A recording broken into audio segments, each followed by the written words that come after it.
Monsieur Crelier, vous êtes un jurassien qui avait beaucoup voyagé, en Suisse comme en Europe. Cela vous a-t-il fait voir autrement la région jurassienne? Y êtes-vous attaché aujourd'hui d'une autre manière? Bien sûr qu'après avoir vécu quelques années à l'extérieur, on porte un regard différent sur sa région d'origine. Mais je dois dire que j'ai gardé un contact permanent avec la région. J'y ai même travaillé pendant quelques années. Donc le recul est tout relatif.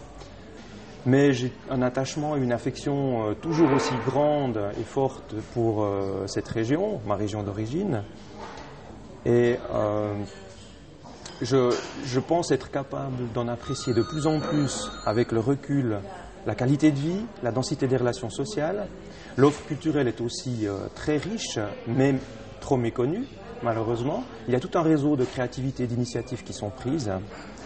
Je pense que les jurassiens doivent quand même prendre conscience qu'il faut se frotter aux réalités de l'extérieur, des réalités économiques, sociales, culturelles, voir un petit peu ce qui se fait en dehors du Jura, se confronter, se frotter à ces réalités-là, ne pas croire que le rattrapage des voies de communication, en matière de voies de communication, suffiront pour un développement harmonieux et durable du Jura, et peut-être abandonner un peu les slogans ou le verbe haut, et puis vraiment sortir de cette région pour y revenir plus tard.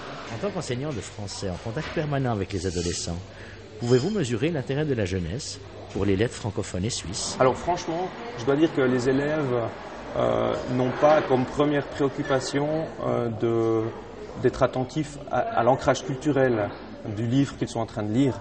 Ils lisent indifféremment des traductions de l'allemand, de l'italien, de l'anglais, même des langues nordiques, puisque c'est une littérature qui a le vent en poupe actuellement.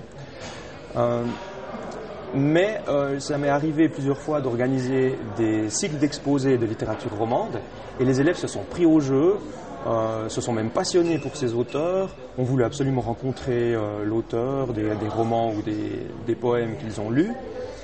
Et à partir du moment où ils se rendent compte que cette littérature s'ancre dans leur réalité, sans être une littérature régionaliste, mais elle permet d'éviter l'écueil de la peur face à la littérature, et puis elle leur donne aussi évidemment un moyen d'accéder à l'universel.